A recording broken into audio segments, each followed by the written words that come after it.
నీవే తల్లివి తండ్రివి, నీవే తల్లివి తండ్రివి, నీవే నా తోడు నీడ, నీవే సకుడవు,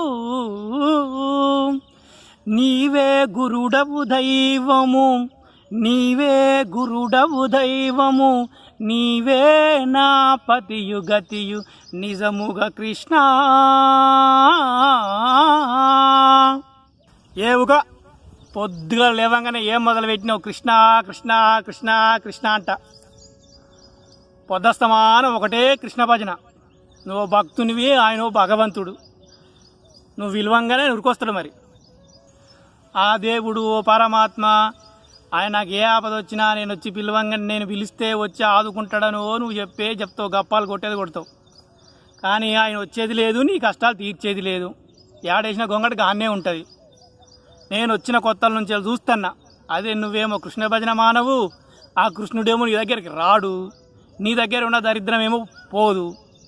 ఇంకా ఎందుకు నువ్వు తెల్లారు లేస్తే కృష్ణ భజన చేసుడు ఎందుకు? ఈ నమ్మకం ఎందుకు? ఓ మొదలు పెట్టినావు పొద్దుగాలేమైనా కృష్ణ కృష్ణ అని. జమైనారు అందరు నివాసంటోళ్ళు అని కుచేలుడి భార్య కుచేలుని కడగడం మొదలుపెట్టాను. ఇది ప్రతిరోజు వాళ్ళ ఇంట్లో జరిగే కామన్ తంతది. ఈయన పొద్దుగా లేవగానే కృష్ణ కృష్ణ అని కృష్ణ భజన మొదలు పెడతాడు.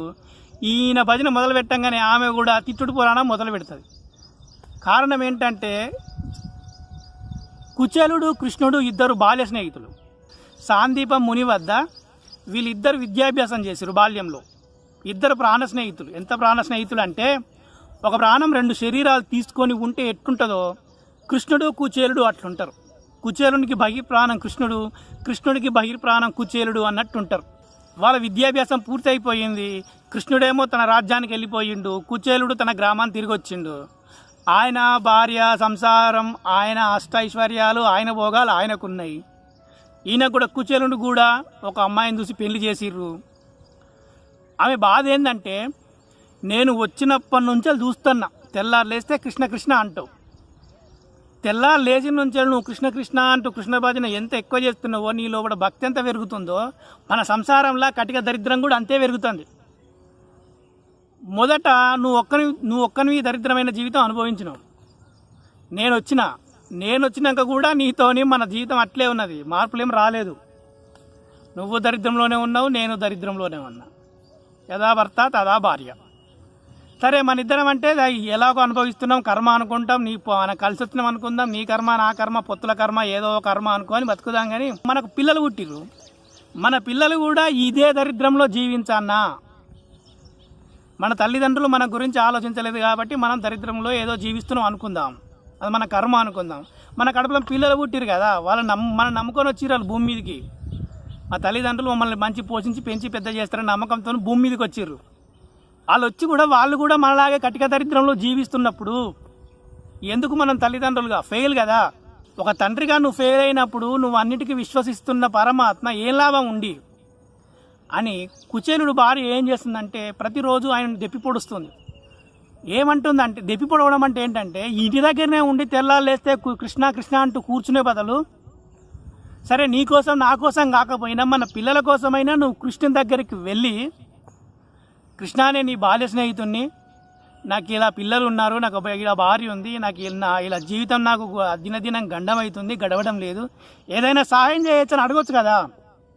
నీకు ప్రాణ స్నేహితుడు, నీ గురించి అన్నీ తెలిసినవాడు, నువ్వంటే ప్రాణం ఇస్తాడంటూ మరి వెళ్ళి ఆయన ఆర్థిక సహాయం అడగొచ్చు కదా, అడిగి జీవితంలో మార్చుకోవచ్చు కదా. ఎన్ని రోజులు ఇలా దరిద్రంలో జీవిస్తామని ఆమె కుచేలుడికి బోధ చేస్తూ ఉండేది. అంటే పరోక్షంగా వెళ్ళి సహాయం కోరు. భగవంతుడు ఉన్నాడు నాకు వెనకొస్తాడని విశ్వసించడమే తప్పితే అది ఎక్కడ కనిపించట్లేదు. వెళ్ళు, భగవంతుడు ఎక్కడున్నాడు, నీ భగవంతుడు ఎక్కడున్నాడో అక్కడికి వెళ్ళి ఆయనని పట్టుకొని నీ బాధలు చెప్పుకొని తీర్చమని అడుగు అని ఆమె పరోక్షంగా హితబోధ చేసేది. కానీ దాని కుచేలుడు ఏం చెప్పేవాడంటే, కృష్ణుడు రాజు ధనవంతుడు అని నాకు తెలియక ముందుకే నేను కృష్ణునితో స్నేహం చేసిన. నేను స్నేహం చేసినప్పుడు కృష్ణుడు రాజు, ఇతడు రాజకుమారుడు, ఇతని వెనక సంపదలు ఉన్నాయన్న సంగతి తెలియదు నాకు. నాలాగే చదువుకోవడానికి గురుకులానికి వచ్చిన ఒక బాలుడు, నేను అతనితో స్నేహం చేసిన, మా ఇద్దరిది ప్రాణ స్నేహం.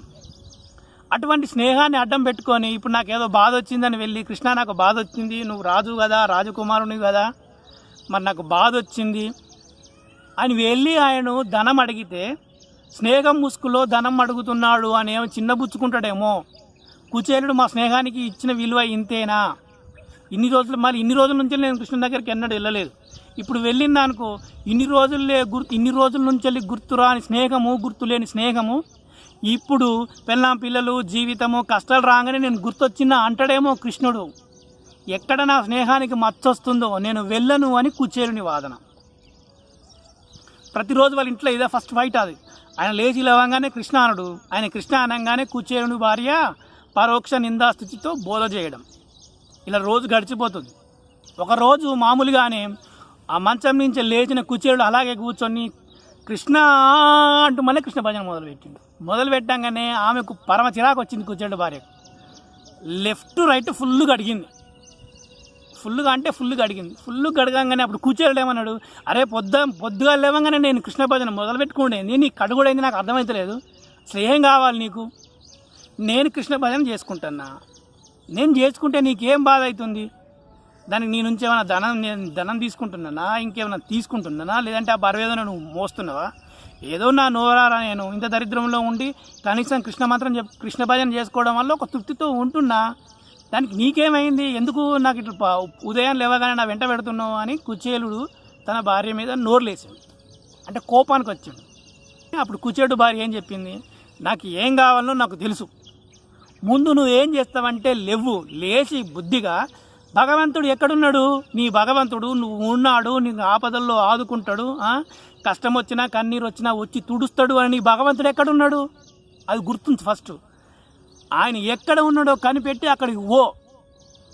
అక్కడికి వెళ్ళి ఆయనని పట్టుకో. ముందుగాల నీ భగవంతుని నువ్వు పట్టుకున్నాక నీ భగవంతుడు నేను దగ్గర తీసుకున్నాక నీ కష్టాలు చెప్పుకో. తెల్లలేవంగా నీ ఈయననే ఉండి కృష్ణాన్ని నమ్మకు, సరిపోదు. నీ భగవంతుని దగ్గరికి వెళ్ళి చెప్పుకో, పోయి తీసుకురాపో, నీ ఇంకా భార్య ఉన్నాం, పిల్లలు ఉన్నారు, నీ సంసారం ఉన్నది, వెళ్ళి తీసుకురాపో అని కుచేలుడు భార్య కుచేలుడితో స్ట్రైట్ ఫార్వర్డ్గా అసలు విషయం చెప్పింది. అప్పటికే కుచేలుడు పరమ కోపంలో ఉన్నాడు. సరే, పొద్దున్న లేవగానే నీతో లొల్లి పెట్టుకునే కంటే అదేదో పోయి కృష్ణుని దగ్గరికి పోయి కూర్చుంటా, ఆయన దగ్గరికి వెళ్ళి కూర్చుంటా, ఈరోజు నేను కృష్ణుని దగ్గరికి వెళ్తున్నా, పోయి స్నానం చేసి వచ్చి కృష్ణుని దగ్గరికి వెళ్తా అని చెప్పి గబగబా బయటికి వెళ్ళిండు. స్నాన సంధ్యాలు అవన్నీ చేసుకున్నట్టు వచ్చి నేను కృష్ణుని దగ్గరికి బయలుదేరుతున్నా అని కుచేలుడు తన భార్యతో చెప్పిండు. చెప్పంగానే బయలుదేరిండా, బాల్య స్నేహితుడు భగవంతుని చూడడానికి బయలుదేరిండు. ఎట్లా పోతుండు చూడు, ఉట్టి చేతులతో టింగు రంగా అంటూ ఊపుకుంటూ పోతుండు. ఎవడన్నా ప్రాణ స్నేహితుని దగ్గరికి వెళ్తున్నప్పుడు, చాలా రోజుల తర్వాత వెళ్తున్నప్పుడు ఎవడన్నా ఊపుకుంటూ పోతాడా? ఏదో పండో ఫలమో ఏదో కొంటవాలుగా తీసుకొని పోయి ప్రేమతో ఇయ్యాలి. ఊపుకుంటూ పోగానే పోయి అయిపోతుందా? కాదు కదా. ఉండు అని చెప్పి ఆమె ఏం చేసిందంటే ఇల్లంతా వెతికింది, ఏమైనా దొరుకుతుందేమో అని. వెతికితే పాత కుండల ఆమె కొన్ని ముఖ్యమైన అటుకులు కనబడ్డాయి. అవి తీసుకొచ్చి ఓ చిన్న పాత బట్టలో కట్టి కుచేలునికి ఇచ్చి, ఇదిగో ఈ అటుకులు దగ్గర పెట్టుకో, అని కుచేలుడు భార్య కుచేలుడికి ఆ అటుకులు ఇచ్చి పంపించేసాడు. కుచేలుడు అటుకులు తీసుకున్నాడు, గడప దాటిన నుంచి ఆయన దృష్టి మొత్తం కృష్ణుడి పైనే ఉంది. ఏంటంటే ఇన్ని రోజులకు నేను నా బాల్య స్నేహితుడిని కలుసుకోవడానికి వెళ్తున్నా, అంటే నా బాధలు చెప్పుకోవడానికి, నా కష్టాలు తీర్చుకోవడానికి, నా కష్టాలు వెళ్ళగొట్టుకోవడానికి అన్న కాన్సెప్ట్లో వెళ్ళట్లేదు ఆయన దృష్టి ఏంటంటే ఇన్ని రోజులకు నా కృష్ణుని చూడడానికి వెళ్తున్నా, నేను భగవంతుని చూడ్డానికి వెళ్తున్నా, భగవంతుని పట్టుకోవడానికి వెళ్తున్నా, ఈరోజు నేను భగవంతుని దగ్గరికి చేరుకుంటా, కేవలం కృష్ణుడి కోసమే, కృష్ణుని చూడడానికి, కృష్ణుడితో ఉండడానికి కుచేలుడు బయలుదేరిండు. ఇక్కడ కట్ చేస్తే అంతఃపుర ద్వారం దగ్గరికి కుచేలుడు చేరుకున్నాడు.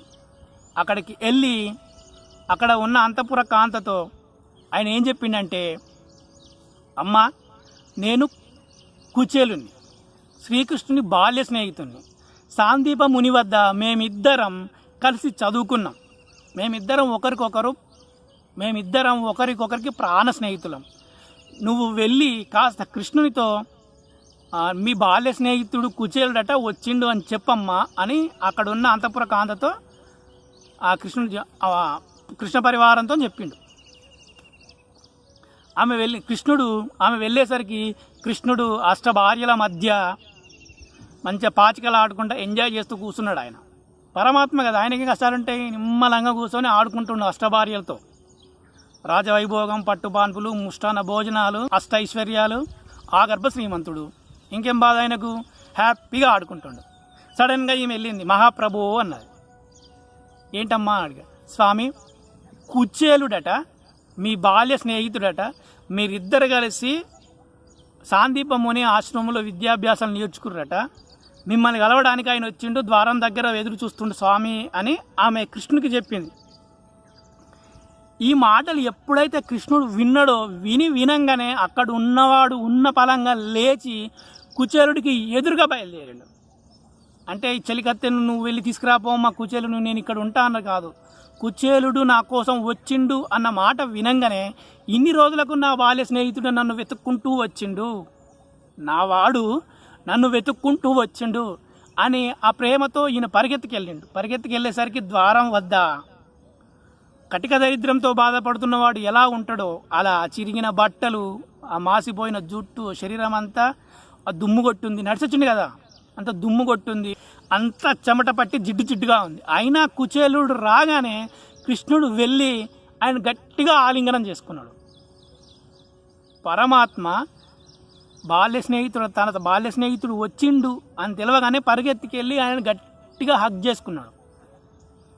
కృష్ణుడు హగ్ చేసుకున్న వెంటనే కుచేలుడు మొత్తం మర్చిపోయిండు. ఇంతవరకు తన పడ్డ శ్రమ, తను నడుచుకుంటూ వచ్చినప్పుడు కలిగిన కష్టము, ఆయాసము అన్నిటిని మర్చిపోయిండు.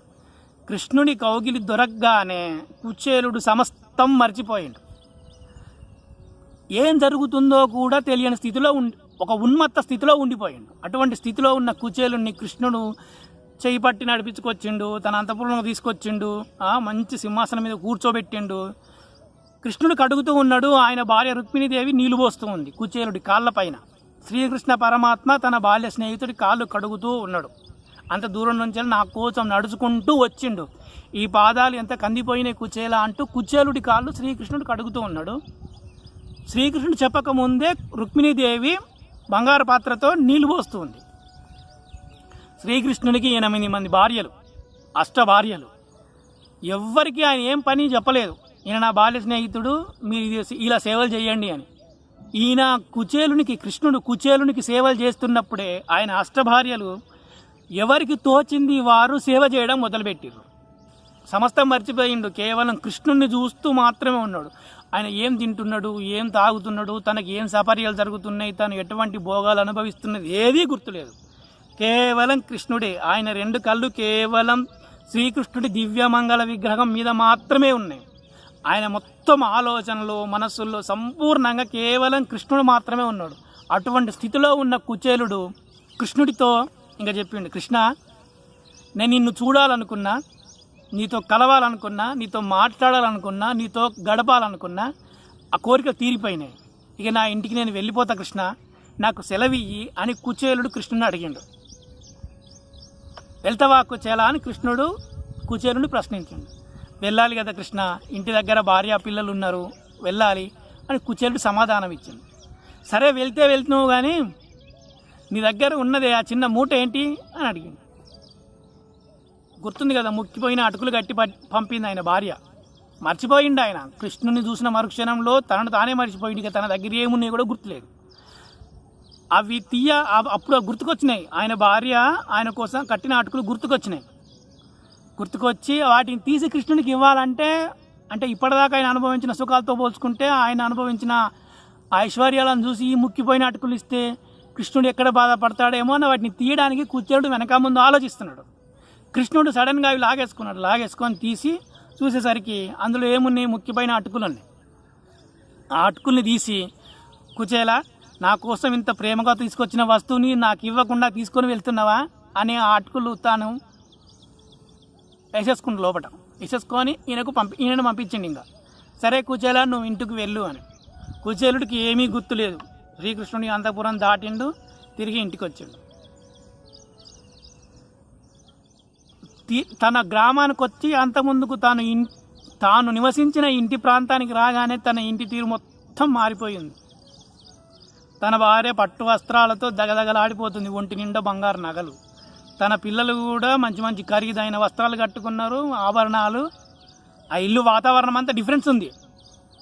ఆయన ఇంటి వాతావరణం లాగా ఆ ఇల్లు, ఆ వాతావరణం, ఆయన పిల్లలు, ఆయన భార్యను చూడగానే కుచేలుడికి మనసులో గిర్రను తిరగడం మొదలెట్టింది చక్రం.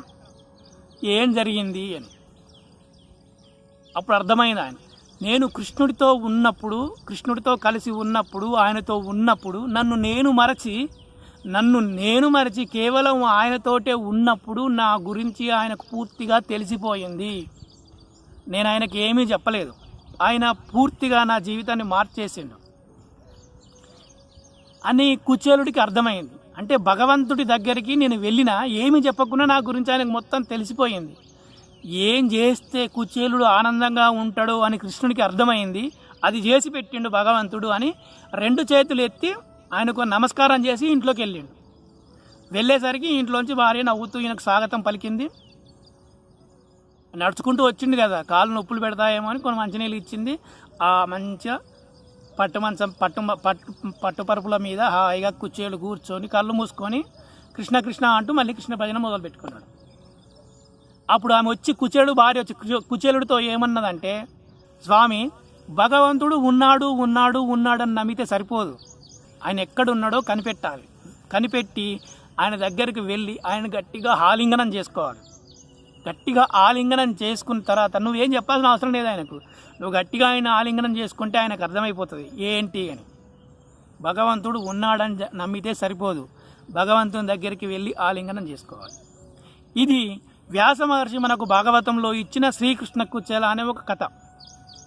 అసలు వ్యాస మహర్షి ఈ కథ ద్వారా మనకిచ్చిన సందేశం ఏంటి? బహిర్ముఖంగా మనకేం చెప్పాడంటే, భగవంతుడు ఉన్నాడు అని నువ్వు నమ్మితే సరిపోదు, భగవంతుని దగ్గరికి వెళ్ళి ఆయనతో అనుసంధానంగా అప్పుడు నీ బాధలు తీరుతాయి అనేది చెప్పింది. సరే, కృష్ణుడు కుచేలునికి భగవంతుడు కాబట్టి కుచేలుడు కృష్ణుడు ఎక్కడున్నాడో తెలుసుకున్నాడు, ఆయన దగ్గరికి వెళ్ళిండు, ఆయన గట్టిగా ఆలింగనం చేసుకున్నాడు కాబట్టి ఆయన కష్టాలు తీరినాయి. మనకు భగవంతుడు ఎవరు? మన భగవంతుడు ఎక్కడున్నాడు? మనకు తెల్లాలేస్తే కష్టాలే. మరి మన భగవంతుడు ఎవడు? మన కష్టాలు తీర్చేవాడు ఎవడు? ఎవరి దగ్గరికి వెళ్తే మన కష్టాలు తీరుతాయి? ఫైండ్ అవుట్ చేయాలి. ఇప్పుడు ఇదే కుచేలుని కథను కొద్దిగా మీరు వెనక్కి తిప్పి ఇంకో టైప్లో ఆలోచిస్తే అసలు వ్యాస మహర్షి మనకిచ్చిన సందేశం ఏంటి? ఫస్ట్ ఈ కథలో విశ్వాసం, పూర్తిగా విశ్వసించిన వాళ్ళు కుచేలుడు, మనమే కుచేలులం అనుకోండి కాసేపు. తర్వాత భార్య.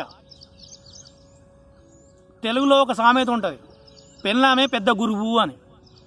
ఆ పెళ్ళామే పెద్ద గురువు ఏం చేస్తుంది? సంసారం గురించి ఎప్పటికీ భర్తను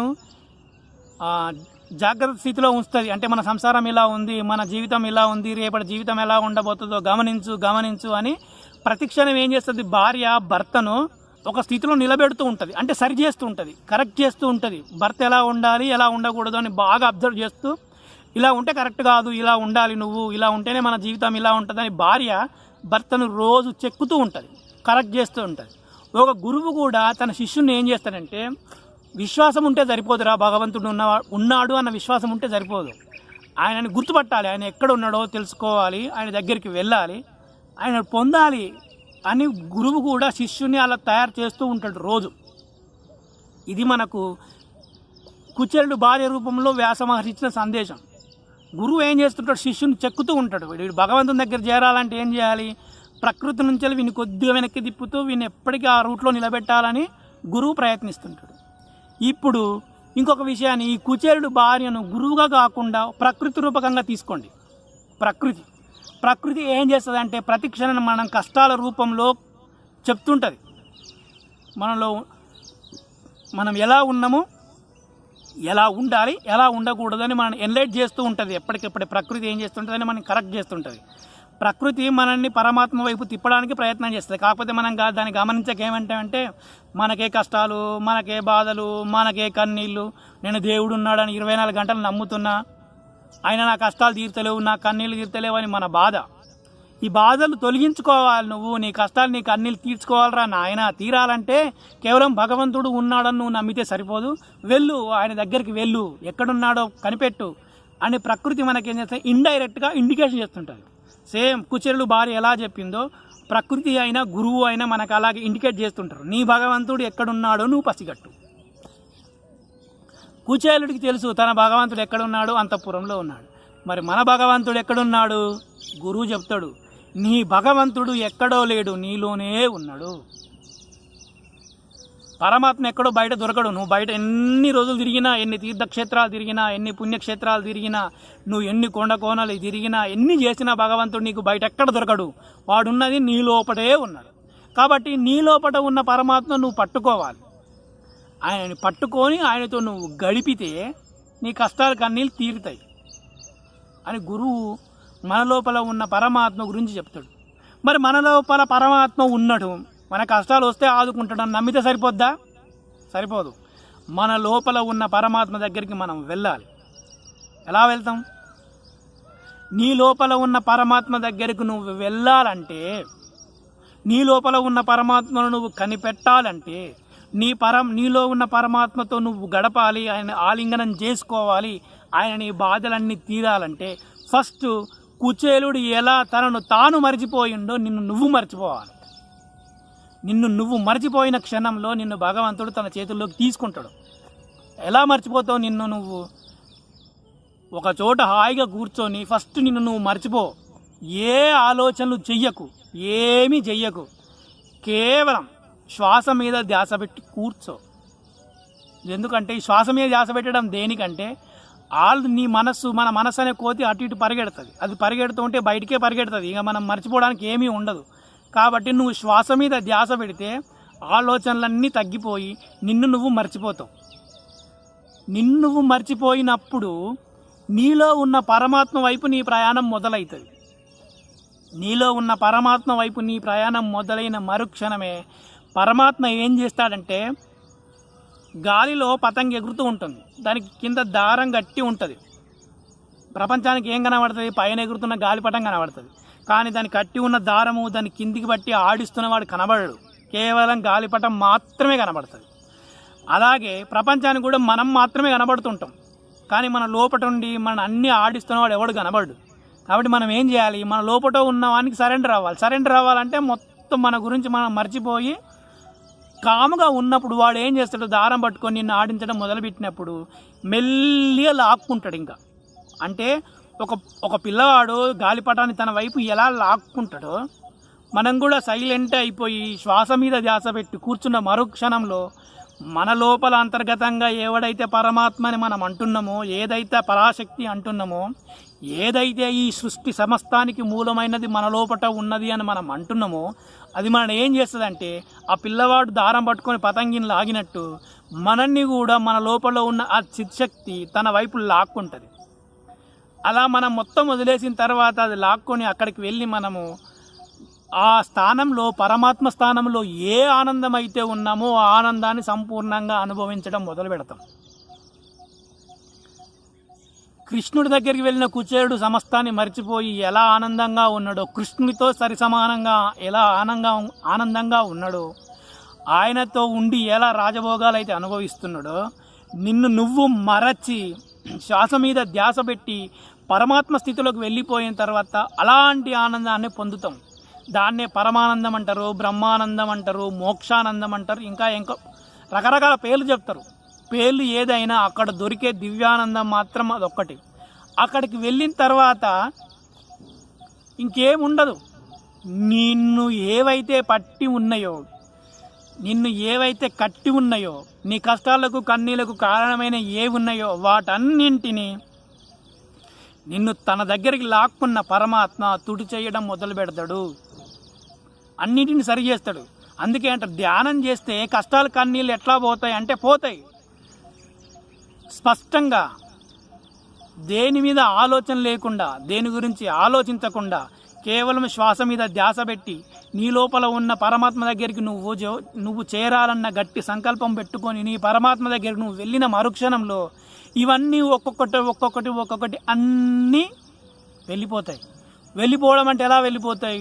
ఒక గొప్ప అగ్ని రగిల్చి అందులో మనం చెత్త అన్ని వేస్తే అది ఆ అగ్నిలో పడి అవి కాలి అగ్నిగా మారి ఎలా అయితే అదృశ్యమైపోతాయో, మనం పరమాత్మలో చేరిన మరుక్షణం, పరమాత్మతో గడుపుతున్న మరుక్షణం మన చుట్టూ ఉన్న కష్టాలు కన్నీళ్ళు కూడా ఆ పరమాత్మ అనే ఆ దివ్యాగ్నిలో పడి కాలి కాంతిగా మారి శూన్యమైపోతుంది.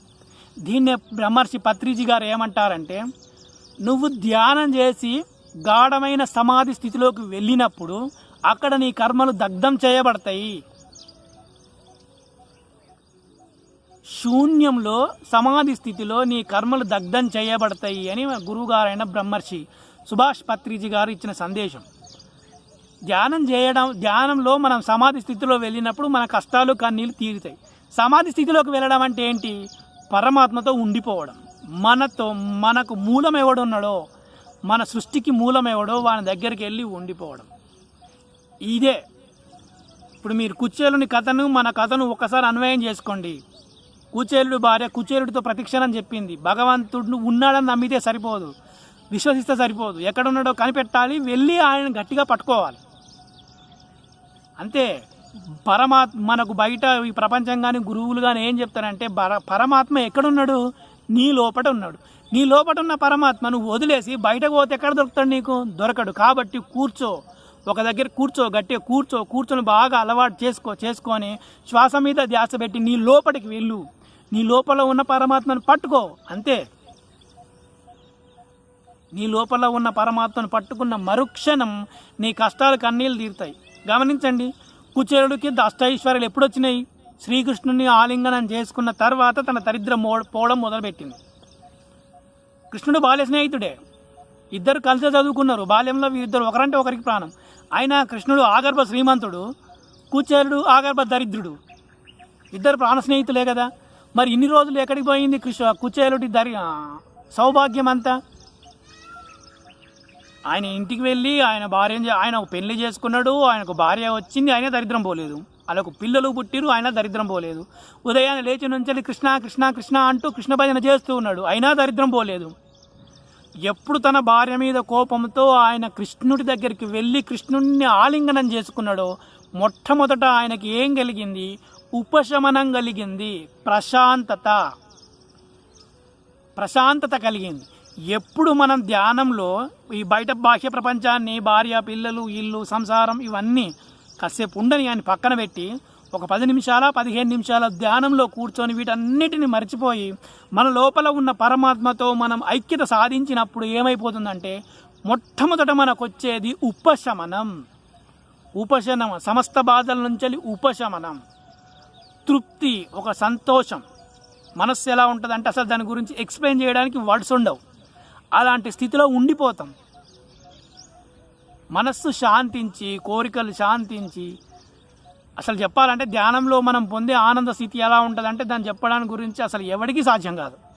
అంత బ్రహ్మానందం ఉంటుంది. దాన్ని చెప్పలేకనే ఏమన్నారంటే పెద్దలు, అది పరమానందము, అది ఆత్మానందము, అది బ్రహ్మానందము, అది కైవల్యానందము. అసలు దాని గురించి చెప్పాలంటే సరిపోవురా ఎన్ని మాటలైనా. దాని గురించి చెప్పాలంటే మాటలు అనంతం. అటువంటి స్థితిలో నువ్వు వెళితే ఆటోమేటిక్గా నీ కష్టాలు తీరుతాయి అని వ్యాస మహర్షి ఏం చెప్పిందంటే, ఈ కథ ద్వారా మనకు ఆయన ఇచ్చిన సందేశం ఏంటంటే, కష్టాలు అనేటివి మనకు వస్తాయి. మనం చేసుకున్న కర్మాలు కష్టాల రూపంలో మనని వెంటాడుతాయి, వస్తాయి. మనకు వస్తున్న కష్టాలు కన్నీళ్ళు బాధలు బంధాలు ఇవన్నీ కర్మరూపాలే.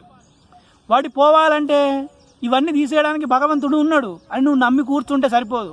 ఇంటికాడ కూర్చొని తెల్లాలేస్తే కృష్ణ కృష్ణ కృష్ణ అంటూ కృష్ణ భజన చేసుకుంటేనో, రామ రామ అంటూ రామ భజన చేసుకుంటేనో, ఏదో భజన చేసుకుంటే కష్టాలు తీరవు. నువ్వు నమ్మే దేవుడు నీ లోపట ఉన్నాడు అని గమనించి ఆయన నీ లోపలికి నువ్వు వెళ్ళి ఆయన దగ్గరికి వెళ్ళి నువ్వేం చెప్పుకోవాల్సిన అవసరం లేదు. యాక్చువల్గా నువ్వు పరమాత్మ దగ్గరికి వెళ్ళిన తర్వాత ఏం చెప్పుకోవాల్సిన అవసరం లేదు, అన్నీ తెలుసు ఆయనకు. ఆయన ఏం చేస్తాడంటే, సరే వీడు ఆడుతున్నాడు, ఆడని ఎంతసేపు ఆడతాడో ఆడి తిరిగి నా దగ్గరికి వస్తాడు కదా, వచ్చిన తర్వాత చూద్దాంలే అని నిమ్మలంగా ఊరుకుంటాడు. ఎందుకంటే ఆయన కేవలం కర్మసాక్షి. నేను కర్మకు మాత్రం సాక్షిగా ఉంటాను అంతే తప్పితే నీ కర్మలో నేను వేలు పెట్టను, ఏమీ చెయ్యను. నువ్వు నా దగ్గరికి వస్తే కదా నేనేమన్నా చేసేది. నీ దగ్గర నేను ఉండి నాకు అన్ని చేయమంటే నేనేం చేస్తాను? నువ్వు నా దగ్గరికి రా, నువ్వు నా దగ్గరికి వచ్చి కామ్గా ఉండు, అప్పుడు చూస్తాను నేను నిన్ను స్కాన్ చేస్తాను నీకేమున్నాయని. ఇప్పుడు మనం డాక్టర్ దగ్గరికి వెళ్తేనే కదా వెళ్ళి బెడ్ మీద వండ పెడతాడు, వండ పెట్టిన తర్వాత నువ్వు ఏం చెప్పక నాయన అని స్కాన్ చేస్తాడు కదా. మామూలుగా ఏదో మాట్లాడించుకుంటే మొత్తం టోటల్ బాడీ స్కాన్ చేస్తాడు. స్కాన్ చేసిన తర్వాత ఈ బాడీలో ఏం రోగాలు ఉన్నాయి, వాడికి ఏం మందులు వేయాలి, ఏం చేస్తే వీడు కోలుకుంటాడు అని డాక్టర్కి ఒక పర్ఫెక్షన్ వచ్చిన తర్వాత అప్పుడు రాస్తాడు ప్రిస్క్రిప్షన్. ఈ మందులు వాడుకోవాలి, ఇట్లుండాలి, ఇట్లా చేస్తే నువ్వు కోలుకుంటావురా నాయన ఇంకా పో అని చెప్తాడు. సో ఒక డాక్టర్ మనల్ని ఎలా స్కాన్ చేసి మన రోగాన్ని కనిపెట్టి దానికి సరి అయిన మందులు ఇచ్చి ఎలా వాడుకుంటే మనం బాగుపడతామో అని ఎలా చెప్పిండో, మనం కూడా భగవంతుని దగ్గరికి వెళ్ళి ఆయన దగ్గరికి మనం అప్పచెప్పుకున్నప్పుడు ఆయన కూడా టోటల్గా మనల్ని స్కాన్ చేసి ఎలా బతకాలి, ఎలా బతకూడదు, ఎలా ఉండాలి, ఎలా ఉండకూడదు, ఎలా ప్రవర్తించాలి, ఎలా ప్రవర్తించకూడదు అనే ఒక ప్రిస్క్రిప్షన్ మనకి ఇచ్చి ఆ చేతిలో పెట్టి ఇలా ఉండు, ఇలా ఉండకు అని పంపిస్తాడు. అప్పటి వరకు మనకి ఏమైనా ఉంటే వాటన్నిటి తుడిచేయడం మొదలు పెడతాడు. అసలు వ్యాస మహర్షి ఈ కథ ద్వారా మనకిచ్చిన సందేశం ఏంటి? భగవంతుడు ఉన్నాడు ఉన్నాడు ఉన్నాడని నమ్మితే సరిపోదు, ఆయన ఎక్కడున్నాడో కనిపెట్టాలి. కనిపెట్టి ఆయన దగ్గరికి వెళ్ళి ఆయన గట్టిగా ఆలింగనం చేసుకోవాలి. గట్టిగా ఆలింగనం చేసుకున్న తర్వాత నువ్వేం చెప్పాల్సిన అవసరం లేదు ఆయనకు. నువ్వు గట్టిగా ఆయన ఆలింగనం చేసుకుంటే ఆయనకు అర్థమైపోతుంది.